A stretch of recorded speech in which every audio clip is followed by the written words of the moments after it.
Bertie Saves the Day by Christopher Audrey, son of the Reverend Wilbert Audrey. Read by Chris Rush.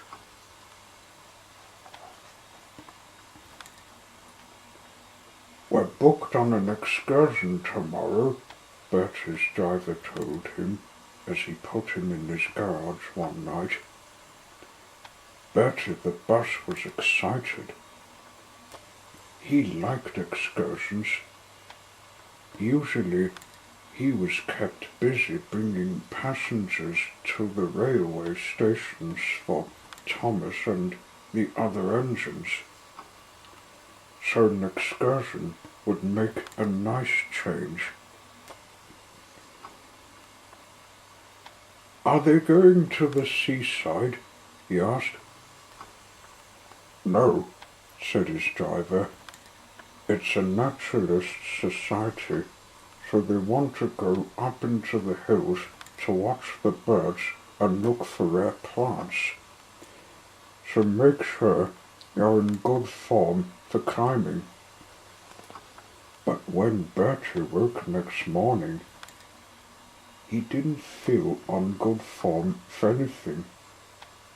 Workmen tried to make him feel better, but it was no use, and his friend Algie had to go instead.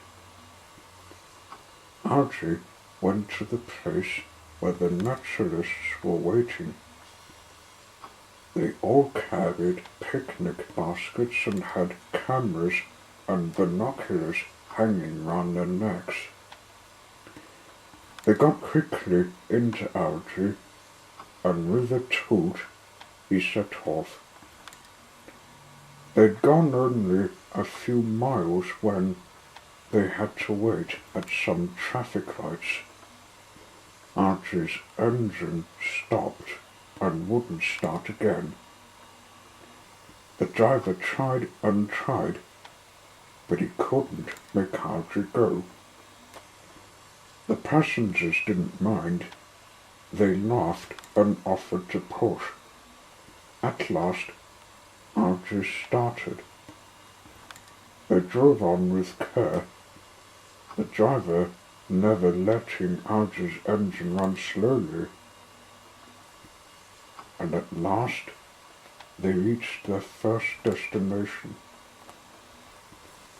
The naturalists all got out, but when they came back an hour later, the driver was still trying to mend Algie. "I'm sorry your day's been spoiled," he said. "I've telephoned the garage, but Bertie isn't better yet. Why don't you have your picnic now, and if I haven't made Algie go by the time you finish, we'll get you home some other way." So they ate their picnic, but it was no use. Poor Algie looked so sad that the passengers simply couldn't feel cross. "Never mind," they said. "We'll come again when you're feeling better."